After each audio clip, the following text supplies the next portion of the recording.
Chairman PTI Imran Khan ने आज हर सूरत सियालकोट जाने का ऐलान कर दिया है और लोगों से अपील की कि फाशिस्ट इंपोर्टेड हुकूमत के खिलाफ बाद नमाज इशा निकलें, कोई शक में ना रहे। मैं आज सियालकोट जाऊंगा। सियालकोट में हमारी क़यादत और कारकुनों से जो किया वो इश्तियाल अंगेज है।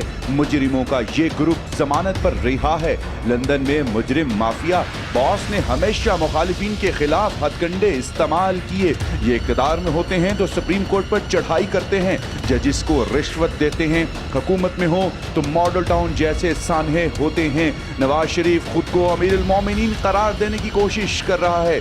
जब वो अपोजिशन में होते हैं तो जमहूरियत का गलत इस्तेमाल करते हैं और जब इक़्तिदार में होते हैं तो जमहूरी असूलों को मुकम्मल तबाह करते हैं। मगर लोग अब उनके खिलाफ खड़े हो चुके हैं। चेयरमैन तहरीक इंसाफ इमरान खान ने सियालकोट में रियासती ताकत के इस्तेमाल पर अफसोस का इजहार करते हुए अहम कायदीन को फौरी सियालकोट पहुंचने की हिदायत की है, जिसके बाद शफकत महमूद, फवाद चौधरी और दीगर रहनुमा सियालकोट के लिए रवाना हो गए हैं।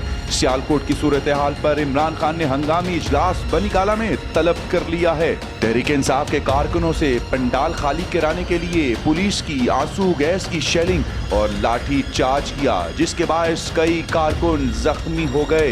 पुलिस ने क्रेन की मदद से स्टेज हटाने की कोशिश की तो कारकुनान सामने आ गए और मज़ाहमत पर उस्मान डार समेत मुतअद्दिद कारकुनान को गिरफ्तार करके साथ ले गए।